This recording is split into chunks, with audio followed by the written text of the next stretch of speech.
નમસ્કાર દર્શક મિત્રો, ટીવી18 ન્યૂઝમાં આપનું સ્વાગત છે। ટીવી18 ન્યૂઝ ગુજરાતની પળે પળની ખબર ધરાવતી ગુજરાતી ન્યૂઝ ચેનલ છે।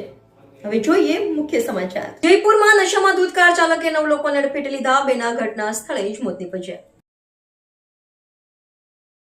રાજસ્થાનના જયપુર નાહરગઢ વિસ્તારમાં સોમવારે 7 એપ્રિલ સાંજે હિટ એન્ડ રનની ઘટના સામે આવી હતી। અહીં એક બેકાબુ એસયુવી કાર ચાલકે રસ્તા પર ચાલી રહેલા અનેક ટુ વ્હીલર સવારોને રાહદારીઓને કચડી નાખ્યા હતા। અકસ્માતમાં 2 લોકોના ઘટના સ્થળે જ મૃત્યુ નીપજ્યા હતા, જ્યારે 7 લોકો ઇજાગ્રસ્ત થયા હતા। પોલીસે જણાવ્યું કે ઇજાગ્રસ્તોને સારવાર માટે હોસ્પિટલમાં દાખલ કરવામાં આવ્યા છે।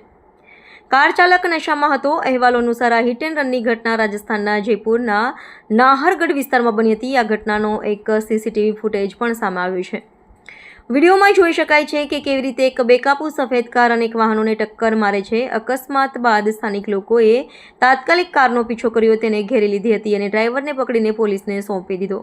પોલીસે જણાવ્યું હતું કે શરૂઆતની તપાસમાં જાણવા મળ્યું છે કે કાર ચાલક ખૂબ જ નશામાં હતો। હવામહલના ધારાસભ્ય બાલમુકુંદાચાર્યએ જણાવ્યું હતું કે કાર ચાલક એટલો નશામાં હતો કે તે ભાનમાં નહોતો। તેને પહેલા એમઆઈ રોડ પર એક વ્યક્તિને ટક્કર મારી, તે જ કારે ગાલ્ટા ગેટ વિસ્તારમાં ઘણા લોકોને ટક્કર મારી હતી। ટીવી18 ન્યૂઝ જયપુર।